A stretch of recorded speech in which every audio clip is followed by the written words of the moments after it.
In the opening part of the story, the reader is introduced to Eliza Moorcroft and the unforgiving world she inhabits, a frontier community, where survival is harsh and social expectations are even harsher. From the very first pages, it becomes clear that Eliza's greatest struggle is not poverty or physical danger, but the silent judgment imposed upon her because she cannot bear children.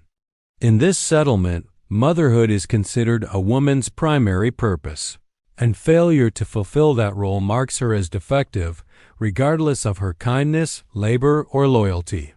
Eliza's marriage begins with hope, like many others.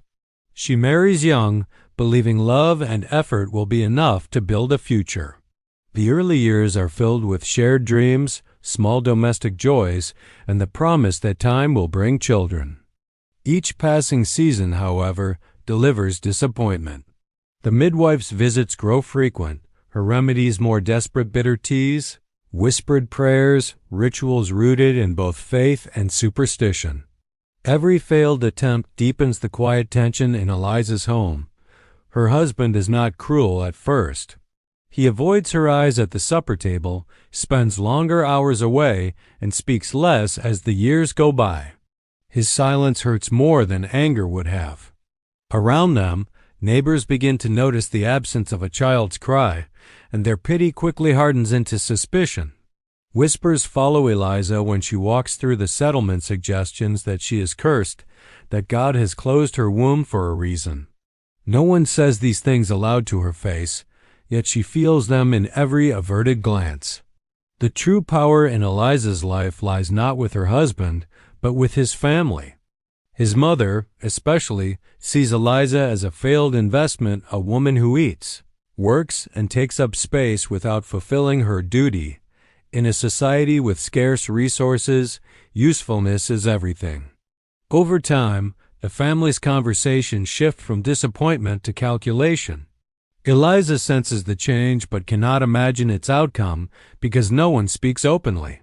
Shame in this world is handled quietly, efficiently, and without mercy. One morning, Eliza is told they are going into the woods to gather herbs and firewood, a common enough task. She feels uneasy but obeys, carrying a basket and wearing her thin shawl. The journey into the forest is long, and the air grows colder as the trees thicken.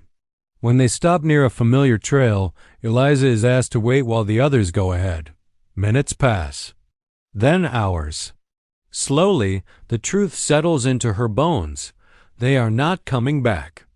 Panic rises, but Eliza forces herself to remain still, clinging to the hope that this is a cruel misunderstanding.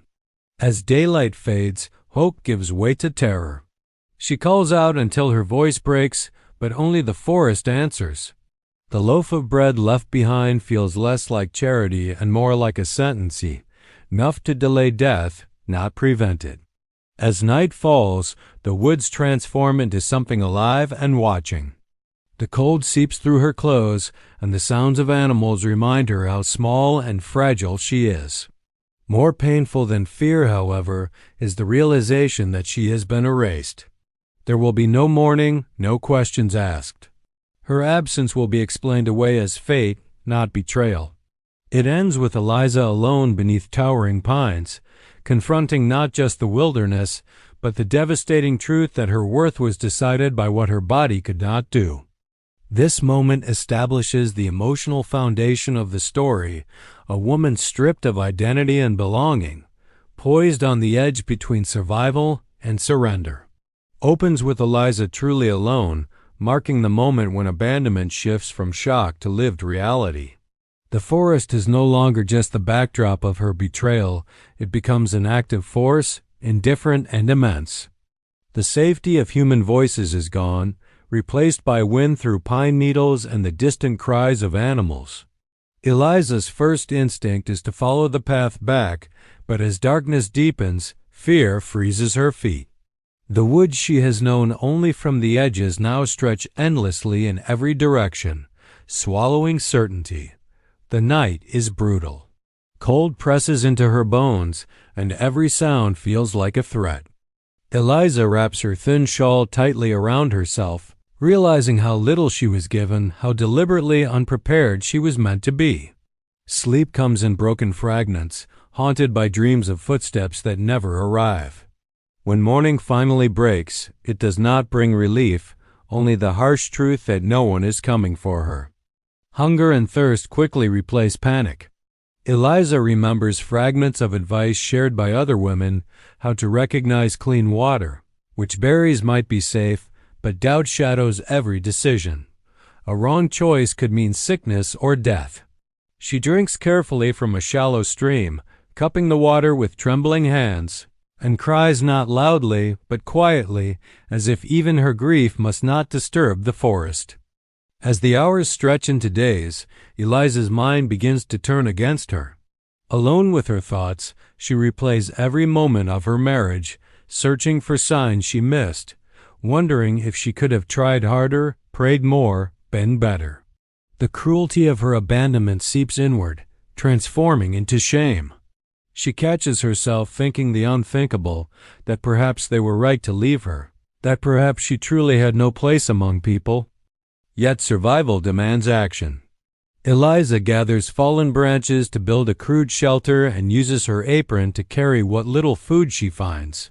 Her hands blister, her body aches, but each task gives her something precious, purpose. She begins marking a tall pine with small notches, using a sharp stone one for each day she remains alive. The act is both hopeful and mournful, a quiet declaration that she still exists. The forest tests her constantly. A sudden storm drenches her shelter and forces her to move. The howl of wolves one night sends her heart racing, reminding her how thin the line is between life and death.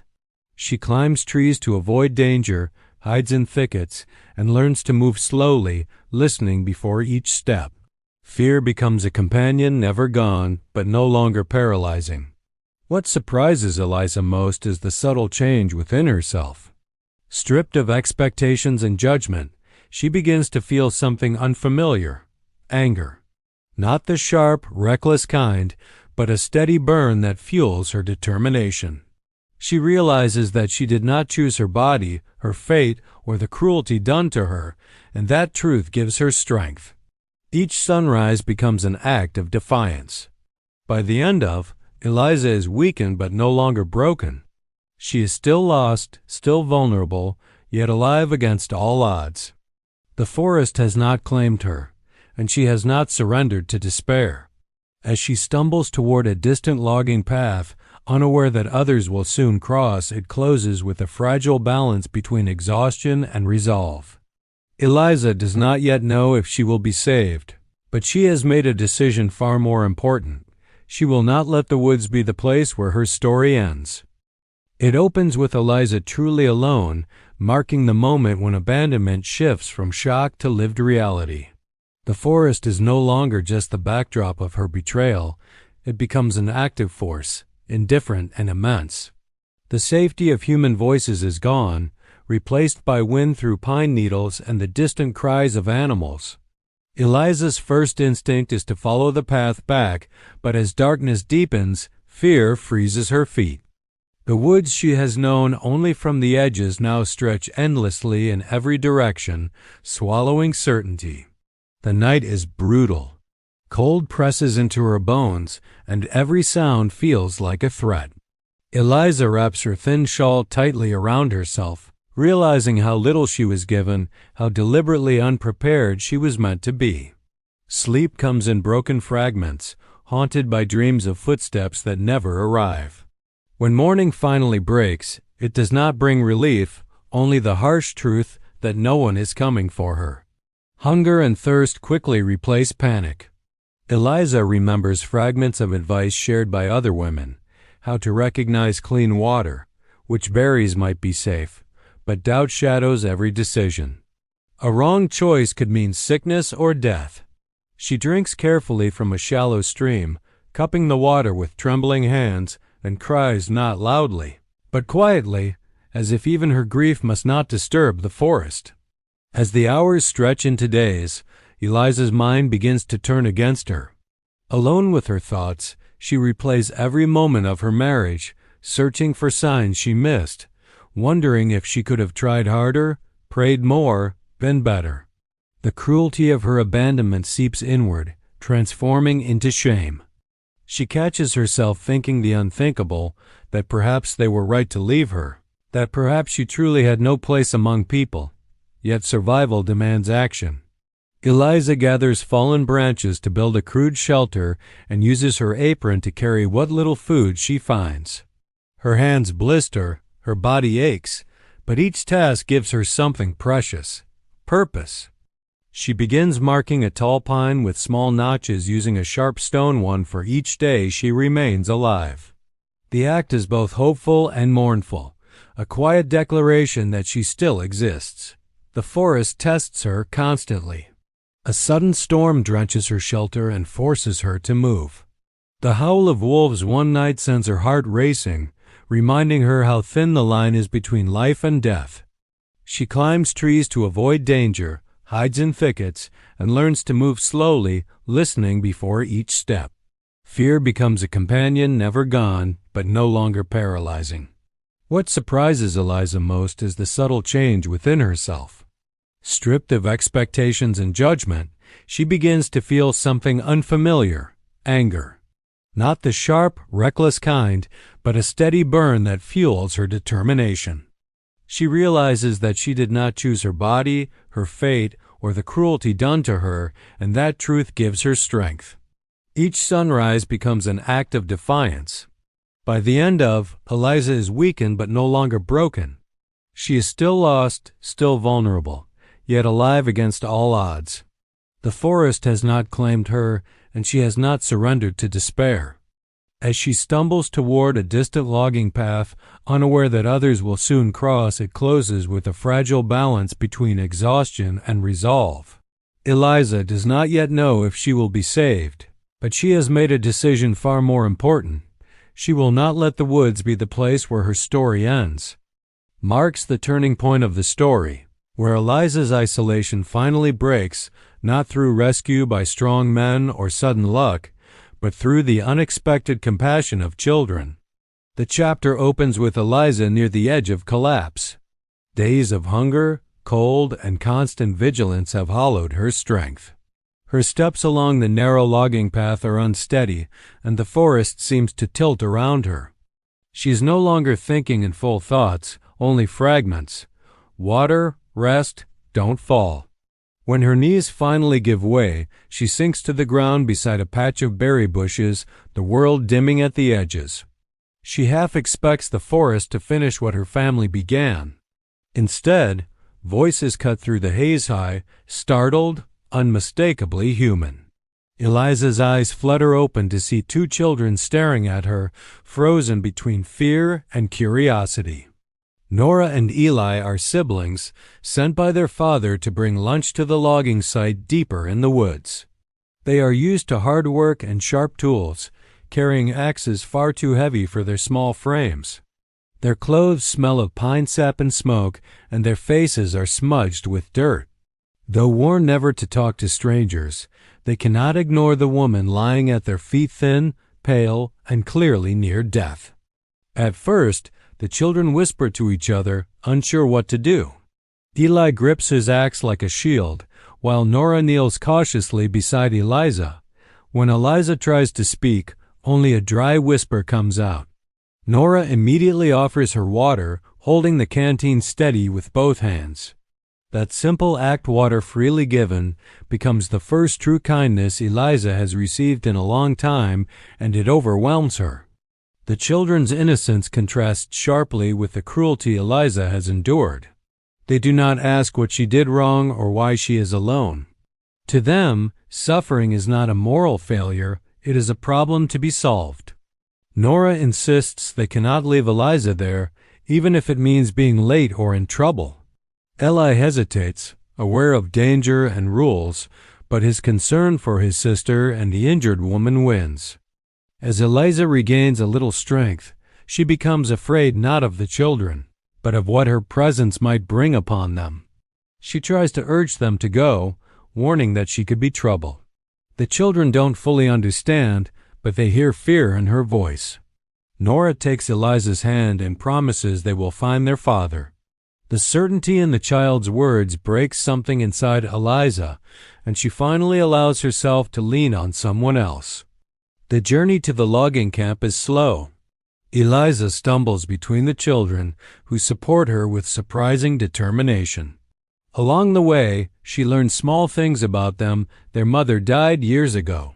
Their father works long days, and the woods are their second home. These fragments of family life awaken a deep ache in Eliza, but also a flicker of warmth she thought was lost. By the time they reach the edge of the camp, Eliza is trembling with exhaustion and fear. She knows that adults are different from children, that judgment and suspicion may await her. As the sound of axes striking wood fills the air, ends on a fragile moment of hope. Eliza stands at the threshold between rejection and rescue, brought there not by strength or destiny, but by the unguarded compassion of two children who refuse to look away. It slows the pace of the story, allowing space for healing, observation, and the quiet rebuilding of trust. After the tension of her arrival, Eliza awakens in the lumber camp unsure of where she stands. For a brief moment, panic grips her. She expects to find the cabin empty, the kindness of the night already withdrawn. Instead, she smells wood smoke and hears the soft sounds of morning. Boots on the floor, a kettle warming, the forest breathing beyond the walls. Thomas does not speak much at breakfast, but he does not ask her to leave. That silence, measured and deliberate, becomes its own form of permission. Eliza understands that survival here depends not on explanation, but on usefulness. She offers to help, her voice tentative, prepared for refusal. When Thomas nods and hands her a small task peeling potatoes, mending a tear and a shirt, it feels like an anchor thrown to a drowning woman. As days pass, Eliza regains strength. Food, warmth, and rest restore her body slowly, but the deeper change happens within. She learns the rhythms of the camp. When the men leave for the forest, when the children study their letters, when the quiet settles in the late afternoon. No one presses her for answers. The absence of judgment is unfamiliar and disorienting. The children, especially, bring light into her days. Nora asks endless questions, curious and unafraid. Eli watches more than he speaks, studying Eliza with careful eyes. At night, they coax her into telling stories, simple tales from her childhood, softened to avoid sorrow. Eliza is surprised by how easily the children listen, how they accept her presence without needing her to be anything specific. For the first time in years, Eliza is not defined by what she lacks. No one here counts the months, measures her body, or weighs her worth against an expectation she cannot meet. When she helps the children practice reading, Thomas notices their growing confidence. When she keeps the cabin warm and orderly, he notices the difference in the air itself, less strained, more lived in. Still, Eliza remains cautious. She sleeps lightly, ready to leave if asked. Each act of kindness feels temporary, like borrowed time. At night, memories creep in. The moment she realized she had been left, the cold earth beneath her, the silence. She fears trusting this fragile peace, afraid that believing in it will make its loss unbearable. Thomas observes her carefully. He notices her habit of apologizing, the way she hesitates before sitting, the gratitude in her smallest gestures. These are not the behaviors of someone who intends to take advantage. Slowly, his suspicion softens into something more complex: respect, perhaps, or recognition. He begins to assign her more responsibility, testing not her obedience, but her steadiness. The turning point comes one evening when a storm traps everyone inside. As wind howls against the cabin, Eliza calmly distracts the frightened children with a game she learned long ago. Thomas watches from across the room, struck by the realization that the children are calmer with her there. The cabin feels fuller, not more crowded. By the end of, Eliza begins to breathe freely again, not deeply, not without fear, but enough to feel alive. She is still a guest, still uncertain of her future, but she has found something precious, a place where she is allowed to exist without explanation. In this quiet stretch of days, the foundation of a new life begins to form, fragile yet real. Brings long-avoided words into the open. Until now, Eliza has survived by silence and usefulness, but the past cannot remain buried forever. The chapter opens with a small incident that cracks the fragile calm of the lumber camp. A visiting trader, recognizing Eliza from the settlement, lets slip a careless remark, one edged with gossip and cruelty. The atmosphere in the cabin shifts instantly. The children sense it, Thomas sees it, and Eliza feels the ground tilt beneath her feet. That evening, Thomas finally asks what happened to her. His tone is not accusatory, but firm. Eliza hesitates, fear tightening her chest. In her experience, truth has never protected her, it has only justified abandonment. Yet something in Thomas's quiet patience gives her courage. She understands that trust, once withheld, can also be offered. Eliza tells her story slowly, haltingly. She speaks of her marriage, the years of trying, the visits from midwives and healers. She admits how hope turned into shame, how silence replaced affection. When she reaches the moment in the woods, her voice breaks. She does not dramatize it. She does not need to. The simplicity of the truth is devastating enough.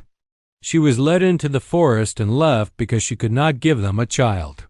The children are confused and outraged. Nora cannot understand how anyone could leave someone to die. Eli grows quiet, his jaw clenched. Their reaction stuns Eliza more than sympathy ever could. They see the act clearly, without excuses or tradition to soften it. Thomas's response is restrained but powerful. He does not interrupt, does not offer immediate comfort. When Eliza finishes, there is a long silence. Then Thomas speaks, his voice low with controlled anger. In his world, abandonment is the worst betrayal. Survival depends on standing by one another, especially when someone is weak. To leave a person helpless is not just cruel, it is cowardly. He tells Eliza plainly that what was done to her was wrong. Not unfortunate. Not complicated. Wrong. Those words strike her harder than any apology. No one has ever said them aloud before. Thomas then offers her a choice. She is not being kept out of pity, nor owed shelter as repayment for her suffering. She may leave when she wishes, with supplies and directions, or she may stay through the coming winter, contributing as she has been. No obligations. No expectations beyond honesty and respect. Eliza is overwhelmed. Choice is something she has not had in a long time. Even marriage, she realizes now, was more expectation than consent. She asks for time, and Thomas agrees. The offer is not withdrawn. That night, Eliza lies awake, weighing fear against hope. Staying means risking attachment, risking loss. Leaving means returning to a world that has already cast her aside. For the first time, the decision is hers alone. It ends with Eliza standing at the cabin door the next morning, watching the children laugh as they prepare for the day. The forest beyond no longer looks like a threat, but neither does it look like home. Between those two truths, Eliza begins to understand that belonging is not something you earn by suffering. It is something freely given and freely chosen. The Explorer is what happens after Eliza chooses to stay not out of desperation, but intention. Winter settles over the lumber camp, sealing the decision in snow and silence. The forest that once nearly killed her now stands hushed and watchful, its dangers muted by cold. Eliza is no longer a guest waiting to be dismissed. She is a presence woven into daily life, though still careful not to overstep. With the men working shorter hours and the children confined indoors more often, the cabin becomes the heart of the story. Eliza fills the long evenings with structure and warmth. She teaches Nora and Eli their letters by firelight, using charcoal and scraps of wood when paper runs out. Learning becomes a game. laughter replacing the hollow quiet that once haunted the cabin. Thomas notices that his children sleep more soundly, their nightmares fewer. Eliza never tries to replace the children's mother, and Thomas sees that clearly. She does not claim authority that isn't hers, nor does she shy away from care. Instead, she becomes something gentler and harder to name, someone who listens, who notices when Eli grows withdrawn, who braids Nora's hair without being asked. The children begin to seek her out instinctively, calling for her when they are hurt or afraid. They do not call her Mama, but their trust is just as deep. For Eliza, this role brings both joy and sorrow. Each act of care reminds her of what she was told she could never be. Yet instead of reopening old wounds, it begins to heal them. She realizes that motherhood, as defined by her former life, was narrow and cruel. What she gives these children, safety, patience, presence, is real, even if it carries a different name. Thomas struggles quietly with his growing reliance on Eliza. He tells himself it is practical. The cabin runs better. The children thrive. The long winter feels shorter. But in truth, her presence eases a loneliness he has carried since his wife's death. He watches how she moves through the cabin, respectful yet confident, and feels something shift, a sense of partnership rather than charity. The outside world intrudes briefly when a neighbor visits and questions Eliza's place in the household. The unspoken accusation hangs heavy in the air. Before Eliza can shrink back into silence, Thomas answers firmly. He states that Eliza stays because he wants her there. No explanation, no defense. The moment is small but monumental. For the first time, Eliza is openly claimed not as property, but as chosen company. As winter deepens, routines turn into traditions. Eliza stitches new mittens from old cloth.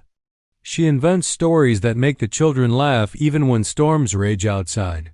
The cabin becomes more than shelter. It becomes home. Eliza begins to laugh again, softly at first, then without fear. It ends with a quiet scene. Eliza watching the children play in the snow while Thomas splits wood nearby. She feels a sense of belonging that does not demand proof or sacrifice. This family was not born of blood or obligation, but of daily choices made with care. In learning to stay, Eliza discovers that family is not always something you are given. It can also be something you build, piece by fragile piece. Reintroduces the wider world and tests the fragile piece Eliza has found. Until now, the lumber camp has been a kind of sanctuary isolated enough to keep old wounds at bay.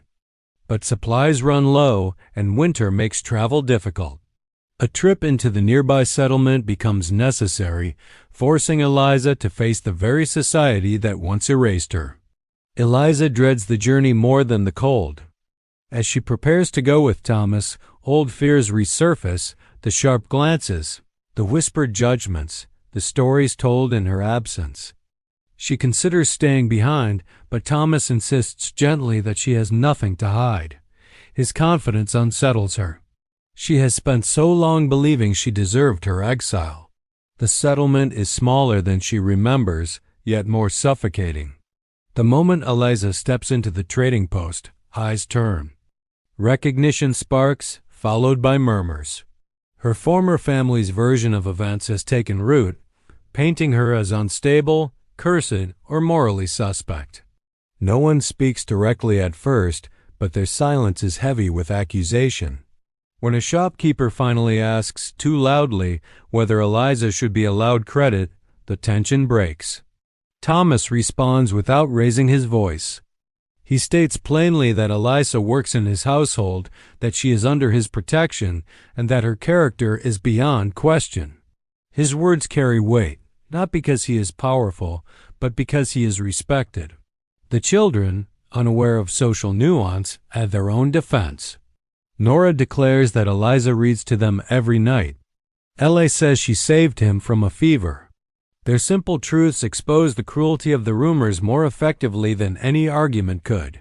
The townspeople shift uncomfortably, forced to confront the human cost of their judgment. Still, not everyone is swayed.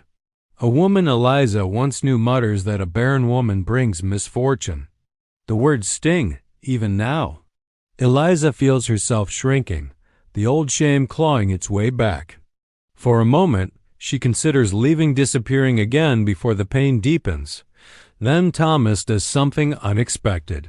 He places a steady hand on Eliza's shoulder and introduces her by name, not by history. He speaks of her skills, her kindness, her place in his home. It is a public act of loyalty, and it changes something fundamental. The crowd falls silent, not convinced, perhaps, but challenged. On the way back to the camp, Eliza finally speaks of her fear. She admits that the town will never fully accept her. Thomas listens and answers simply. Acceptance is not the same as worth. He tells her she does not need permission to belong where she is valued. It ends with Eliza returning to the woods, realizing that the forest no longer feels like exile.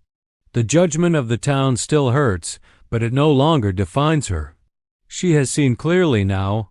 Cruelty thrives where people refuse to know one another.